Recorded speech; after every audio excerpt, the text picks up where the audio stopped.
सभी को नमस्कार। मैं Vimal Kumar Yadav, assistant professor political science, government college के यूट्यूब चैनल में आप सभी का स्वागत करता हूं।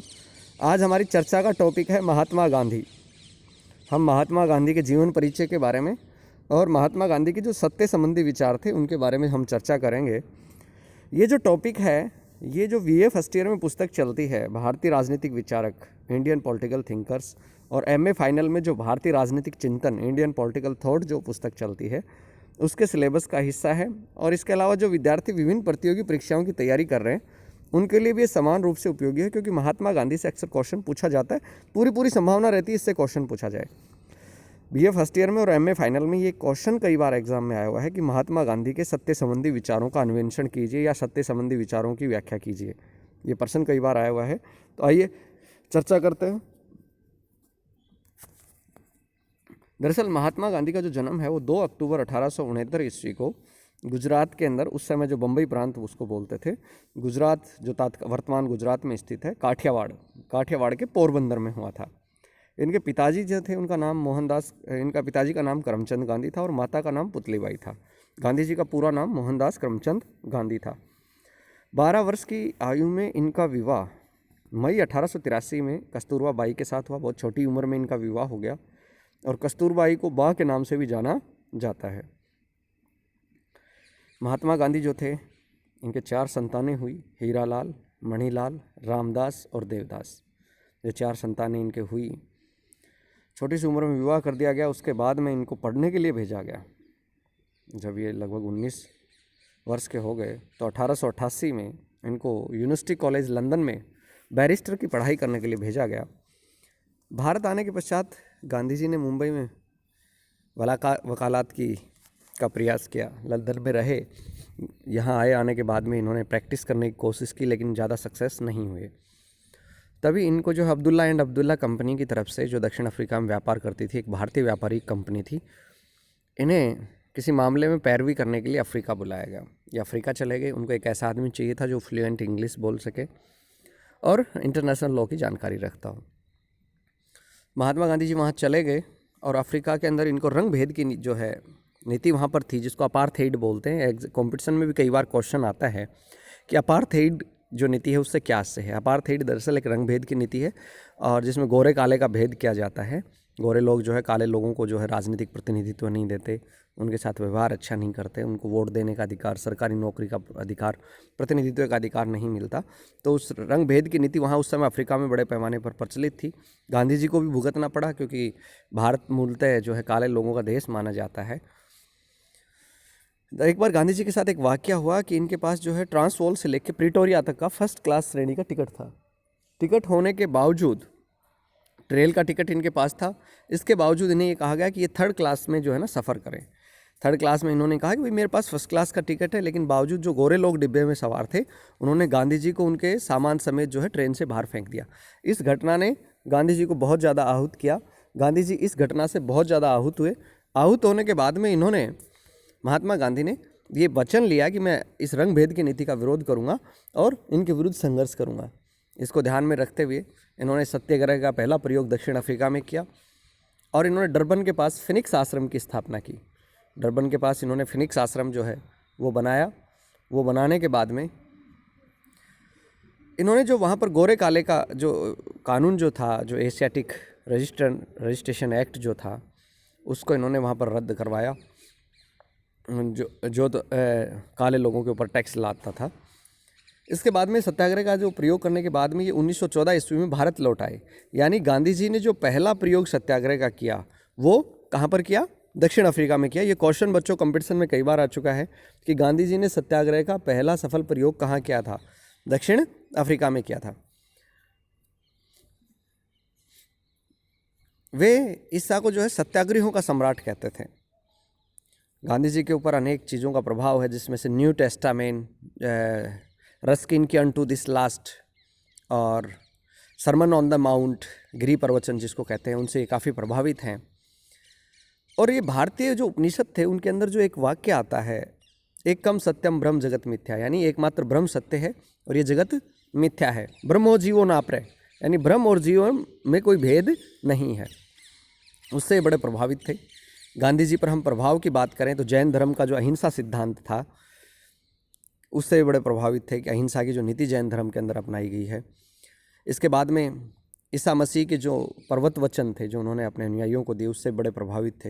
हेनरी डेविड थोरू का जो सविनय अवज्ञा का सिद्धांत था, सिविल डिसओबीडियंस का सिद्धांत था कि जो सरकार गलत काम करती है उसकी नीतियों का हमें विरोध करना चाहिए, उससे भी गांधी जी काफ़ी प्रभावित रहे। इसके अलावा इन्होंने जॉन रस्किन की एक पुस्तक थी जिसका नाम था अनटू दिस लास्ट, उस अनटू दिस लास्ट से भी ये बड़े प्रभावित थे। ये अंतिम व्यक्ति का उदय, अंत्योदय, सर्वोदय, उससे बड़े प्रभावित थे। ये कहते थे कि एक व्यक्ति का हित सब व्यक्तियों के हित में शामिल है। इसके अलावा शारीरिक श्रम करने का जीवन उत्तम है, और ये कहते थे वकील के कार्य का भी वही महत्व है जो नाई के महत्व का, यानी शारीरिक श्रम के ऊपर इन्होंने बल दिया। रोटी के लिए श्रम सिद्धांत का भी गांधी जी ने प्रतिपादन किया कि व्यक्ति को आजीविका कमाने के लिए श्रम जो है यानी पसीना बहाना चाहिए, दूसरों के ऊपर नहीं पलना चाहिए। गांधी जी ऐसा कहते थे, और ये शारीरिक श्रम को मानसिक श्रम की तुलना में ज़्यादा श्रेष्ठ मानते थे। ये जो सर्वोदय शब्द है उसका सार्थक अर्थ था सबका उत्थान।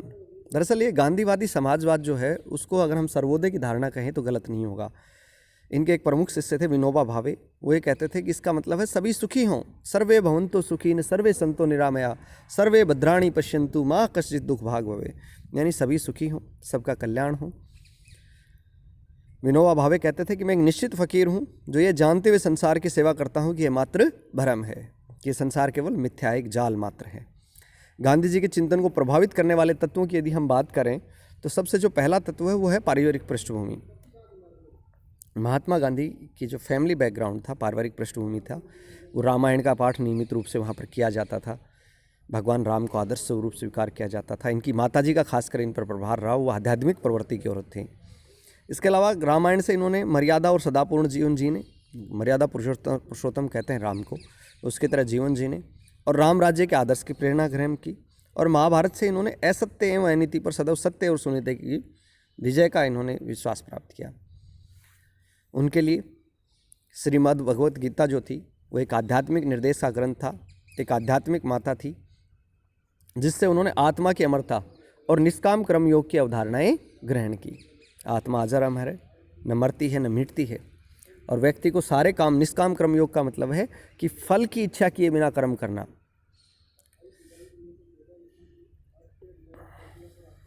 इसके अलावा पतंजलि योग शास्त्र से इन्होंने, गांधी जी ने पंचयमों की शिक्षा प्राप्त की। ये पंचयम कौन कौन से थे?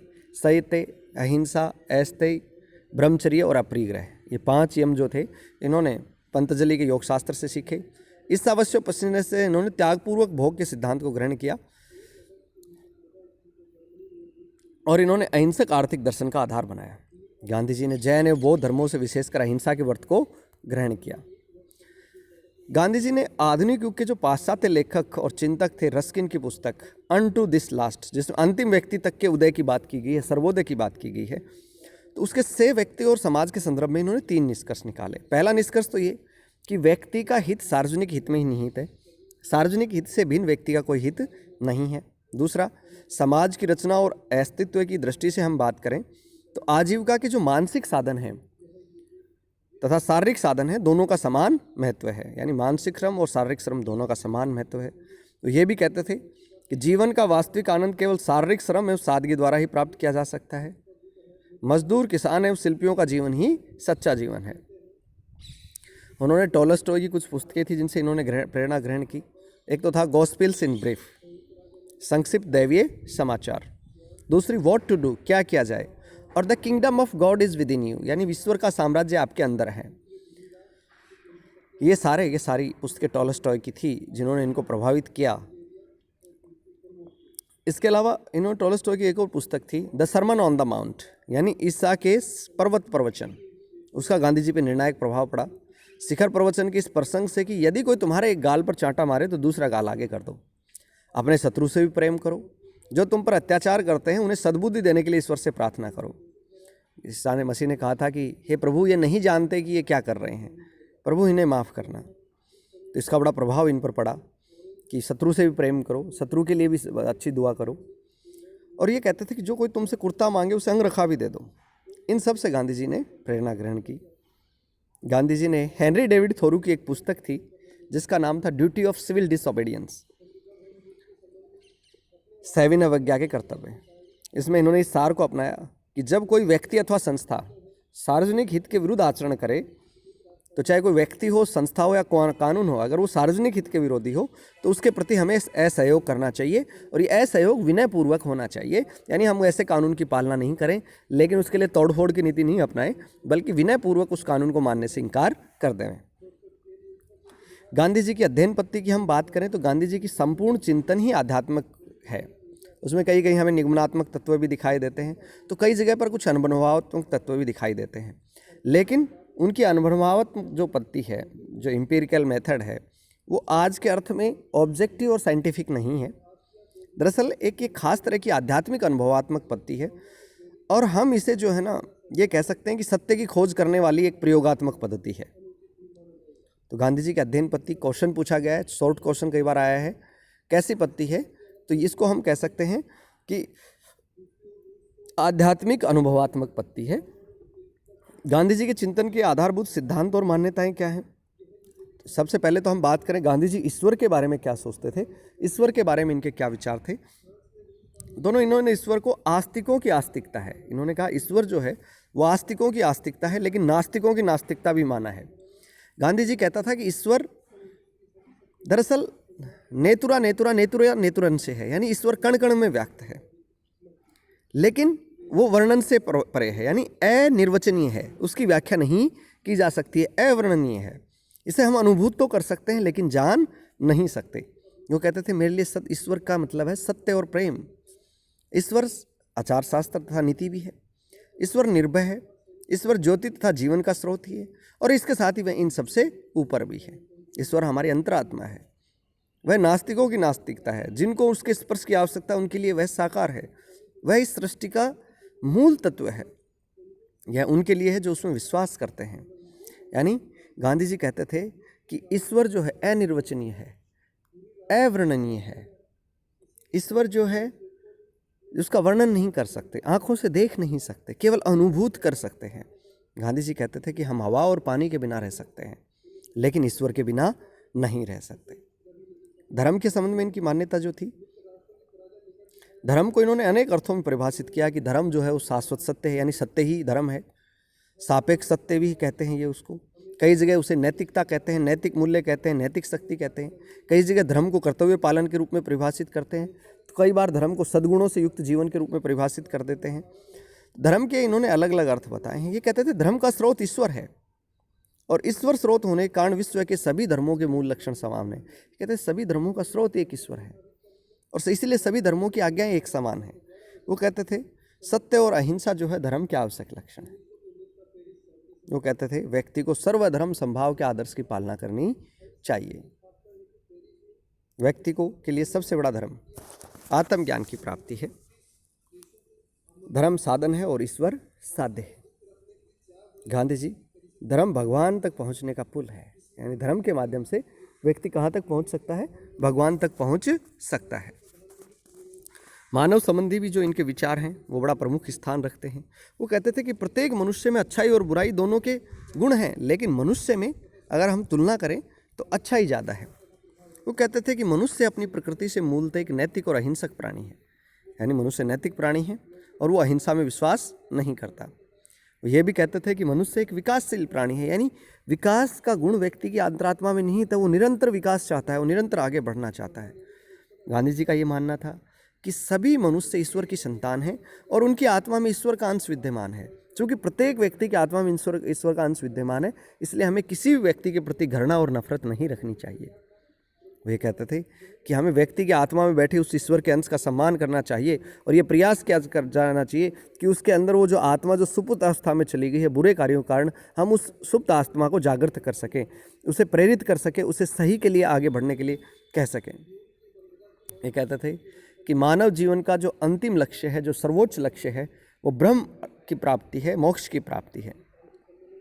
कर्म और लोक सेवा के संबंध में इनके विचारों की बात करें तो ये कहते थे व्यक्ति कर्म करने में स्वतंत्र है, अर्थात व्यक्ति को अच्छाई एवं बुराई में चयन करने की स्वतंत्रता है। ये व्यक्ति की मर्जी है वो क्या चयन करता है, अच्छाई चयन करता है, बुराई चयन करता है।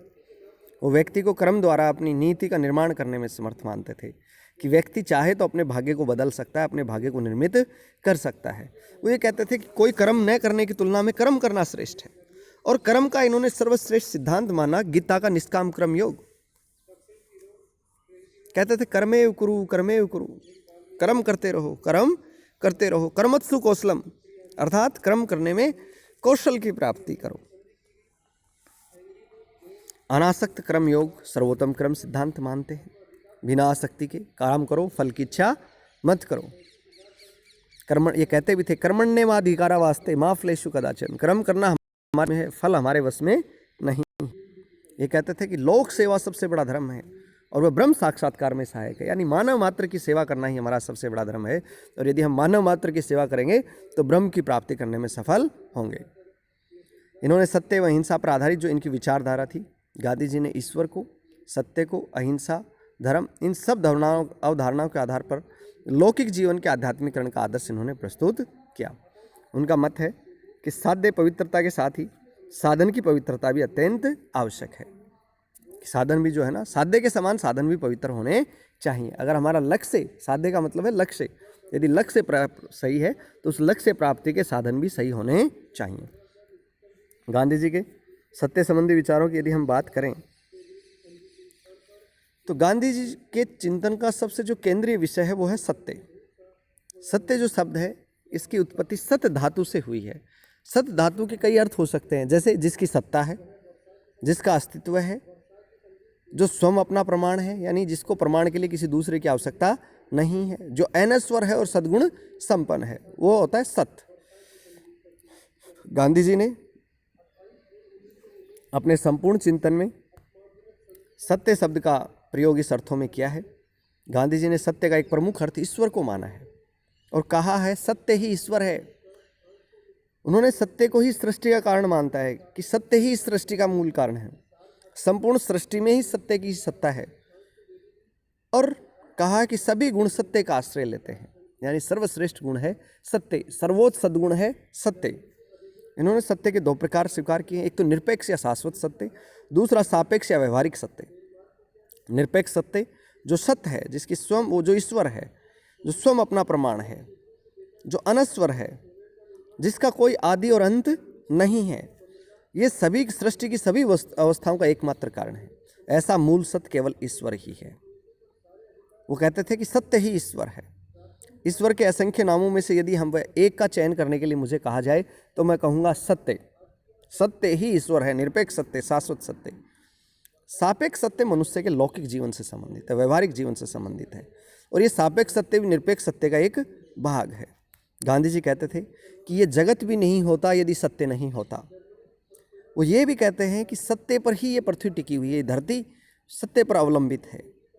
तुम्हारी आत्मा जो कहती है वही सच है, यानी तुम अपनी आत्मा की आवाज़ सुनो, तुम्हें सच का मालूम चल जाएगा। गांधी जी कहते थे कि मानव जीवन का अंतिम लक्ष्य ब्रह्म अर्थात निरपेक्ष सत्य को जानना है। अब इससे जो क्वेश्चन आपको करना है, जो क्वेश्चन इससे बनता है, कई बार एग्जाम में भी बच्चों आया हुआ है, महात्मा गांधी बहुत इंपॉर्टेंट हैं, चाहे बच्चे बीए फर्स्ट ईयर के हों, एमए फाइनल के हों, या कंपटीशन की तैयारी कर रहे हों, क्योंकि महात्मा गांधी न केवल दर्शन का हिस्सा है बल्कि समाज शास्त्र में भी, गांधीजीवादी चिंतन अर्थशास्त्र में भी चलता है, लिटरेचर में भी ये चलता है, पॉलिटिकल साइंस का पार्ट तो है ही। तो कंपटीशन में जीके का जो पोर्शन होता है उसमें महात्मा गांधी से लेकर अनेक क्वेश्चन पूछे जाते हैं। गांधीवाद एक बड़ी प्रचलित विचारधाराओं में से है और गांधी का नाम संपूर्ण विश्व में बड़े सम्मान के साथ लिया जाता है। तो आपको महात्मा गांधी को बहुत अच्छे से याद करना है, क्योंकि हर बार परीक्षा में आता है। बड़ा क्वेश्चन तो आने की पूरी संभावना रहती है हर साल, और किसी साल बड़ा क्वेश्चन नहीं आता तो छोटा क्वेश्चन या लघुत्रात्मक जो प्रश्न है वो इससे अवश्य आता है। तो आपको याद करना है क्वेश्चन क्या हो सकता है। महात्मा गांधी को ले ऑब्जेक्टिव क्वेश्चंस हो सकते हैं। महात्मा गांधी पर किसका प्रभाव था, अनटू दिस लास्ट पुस्तक के लेखक कौन हैं, ड्यूटी ऑफ सिविल डिसओबीडियंस पुस्तक के लेखक कौन हैं, ठीक है, किन किन विचारकों से गांधी जी प्रभावित हुए, ठीक है, इनके जन्म के बारे में पूछ सकते हैं, कहाँ से इन्होंने एजुकेशन प्राप्त की, सत्याग्रह का पहला प्रयोग इन्होंने कब किया, दक्षिण अफ्रीका से भारत कब लौटे। इस तरह के छोटे क्वेश्चन भी पूछे जा सकते हैं। तो आपको याद रखना है इस वीडियो में इन सारे सवालों का जवाब दिया गया है। बड़ा क्वेश्चन क्या आ सकता है, कि महात्मा गांधी के सत्य संबंधी विचारों की व्याख्या कीजिए। गांधी जी के अनुसार सत्य का अर्थ स्पष्ट कीजिए, सत्य के प्रकार कौन कौन से हैं, तो सत्य को लेकर गांधी जी की अवधारणाएं स्पष्ट कीजिए। ये बड़ा क्वेश्चन आ सकता है। उम्मीद है ये वीडियो आपको पसंद आएगा। इसको लाइक करें, शेयर करें, सब्सक्राइब करें, ताकि इस कोरोना महामारी में ज़्यादा से ज़्यादा स्टूडेंट्स को इसका लाभ मिल सके। यदि कोई समस्या हो तो आप यूट्यूब के कमेंट बॉक्स में अपनी समस्या लिख सकते हैं, या कॉलेज के जो व्हाट्सएप ग्रुप बनाए हुए हैं उसमें आप अपनी समस्या लिख सकते हैं। उसका उचित समाधान करने का प्रयास मेरे द्वारा किया जाएगा। आप सभी का बहुत बहुत धन्यवाद, बहुत बहुत आभार।